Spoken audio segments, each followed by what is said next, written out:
Thank you. And we're all here excited to hear about horse soldiers in Afghanistan, but I think everybody here in the audience, from the reaction I just got, wants to hear about playing basketball with George Clooney and acting lessons from Harrison Ford. Oh, really? Okay, so, I'm giving a talk later today about how to make a living as a writer, which may be an oxymoron, but in fact, I attempted to do that by working for magazines for a number of years, and in the process, you travel around the world, and I had a facility for writing celebrity profiles, and you always want to do something with the person who's going to be on the magazine cover that you think is really nifty, that they've never done before. But I think I might have reached the apex of that when I asked Harrison Ford how to teach me to be angry on screen. He said, I don't want to teach you how to do that, and then in the process of telling me that he didn't want to teach me how to be angry, he got very angry on purpose, and I thought, it's quite amazing actually to see someone who is so in control of their own facilities and voice. But how did I get from that to Afghanistan is the thing I'm still trying to figure out. But I think what it was is that I never treated those famous people. I always wanted to know what they looked like when no one was watching them. And that kind of is how I approach my role, I think, as a storyteller, trying to tell stories to people about people that we don't often really get to see or glimpse. First, it was a World War II book called In Harm's Way about the sinking of the USS Indianapolis towards the end of that war. I was so moved by my experience working with those veterans whom, when I called up on the phone, were often home, and while it wasn't easy for them to talk about this very trying time, if you remember in the movie Jaws, Captain Quint is the fictional survivor of the Indianapolis, and that great scene in the movie when he's talking about delivering parts of the atomic bomb and then they get sunk and eaten by sharks for 5 days. When my editor, Sid Evans, then at Men's Journal magazine, called me and said, you should go to Indianapolis and meet these folks, I thought he was kidding. I thought they were made up in the movie. That's how out of touch I was, and how out of touch America really was with this bookend of World War II, which ends the war essentially because they do deliver the atomic components, which are later dropped in Japan, but yet Pearl Harbor being the front bookend.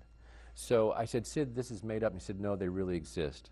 And as you know, delving into this world of, I guess, what would be our grandfather's generation or our uncles, great uncles, going to each kitchen table around the country and doing those interviews and saying, well, tell me what happened then and what happened then.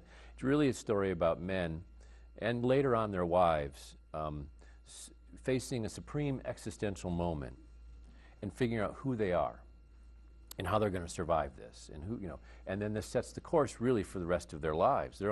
Some of these guys were 16 years old, sunk in the middle of the Pacific, left for 5 days without any rescue by the Navy through a series of flukes, finally picked up after 900 men out of 1,200 were essentially either killed by the torpedoing or eaten by sharks or died of other grievous wounds.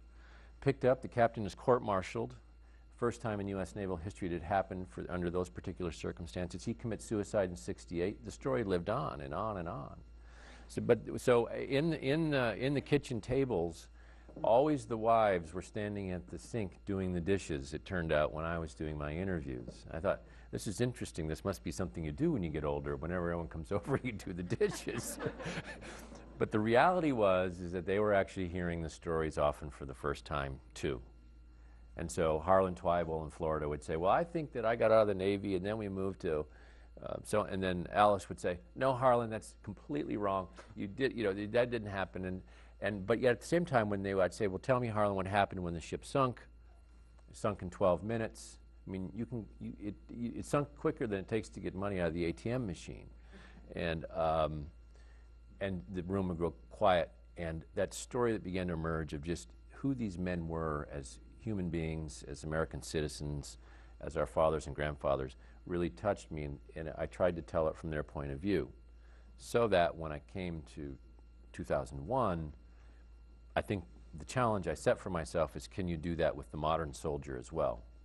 What I didn't understand, and you may have found some of the same challenges, that when you interview people who are of that generation, they're typically retired, and when I went to interview them, they always took me out to dinner and paid for it at the Red Lobster. It was like interviewing, it's like interviewing my grandparents.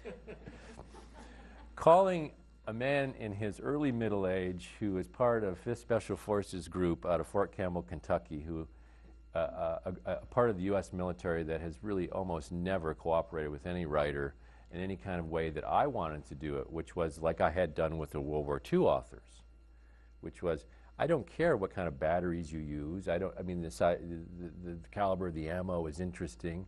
But I want to know, what did you do before you deployed that day on October 19th, 2001? And so they were taken aback by this, because it was a question about their humanity and how this had changed them as fathers and sons and citizens. Because to me, that's the central thing that we need to maybe digest and ponder as we are our own citizens and taxpayers. But who are we sending overseas to fight these wars that I think sometimes don't fully understand how complex and really what the issues are. We see them from our point of view, the U.S.-centric point of view, but what's happening on the other end of the world? What do the Afghans think? What do the Pakistanis think?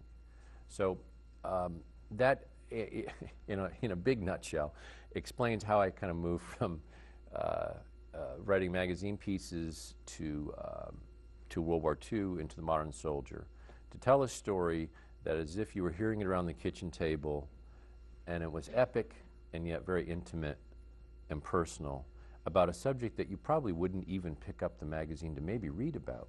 5th Special Forces Group, Fort Campbell, Kentucky, United States Army, CENTCOM, spec warfare. I mean, the mind reels at the acronyms and the impersonality of all this. So I wanted to strip that away and shoot and send this story, somewhere else, to the hearts and minds of us, because I think after 9/11, what really was I mean, I know where I was.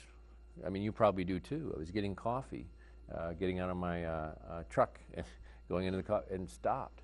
And I thought, well, how do I tell this to my children? So Horse Soldiers, in some way, is my attempt to articulate a language to understand violence in the 21st century. Why is it created? How is it stopped? And what do you do to neutralize it? I mean, these were missions that I had as a writer that you may not even kind of glimpse when you're reading the book. Well, and you do that very well. Let's talk about some of these guys that you got to know. And as you said, you remember where you were on 9/11. I do. I'm sure everybody in the audience and watching at home remembers. For these group of people, and these are the people who came into Afghanistan when the invasion wasn't in the hundreds of thousands or the thousands, it was in the hundreds, in the dozens. And their lives were about to change. Where were they on September 10th, September 11th, in their lives? What was going on with them, and what were those first days after 9/11 before they deployed like for them? Sure. I mean, it's a great question, because it's really what we're reading about now and where tax dollars are going. I mean, so we need to maybe understand who these folks are. When we say things like unconventional war or unconventional troops, we're really setting up a dichotomy with the conventional army, which you would think of as the 101st Airborne, the 82nd. Deployment, large masses, armor, moving forward in a symmetrical line and fighting an enemy. The Special Forces are really are an untold kind of part of our United States Army. They really harken back more to the OSS in World War II, which is another reason the story attracted me, in that instead of being dropped behind enemy lines to foment resistance among disparate groups of people who may not have similar aims but yet have a common enemy, as we did in World War II, to overthrow the Nazis, they were dropped behind into Afghanistan and tried to get these warring tribes to stop fighting each other long enough to point in one direction at the Taliban. And their mission was very clear and very big and kind of unprecedented for two reasons. Special Forces had never been deployed as a lead element in United States history, ever. I mean, they're always were an add-on, were the thing that kind of came in after, or they operated off to the margins, certainly out of the spotlight of the news. So everything you read in the book, we didn't know about what was going on at the time.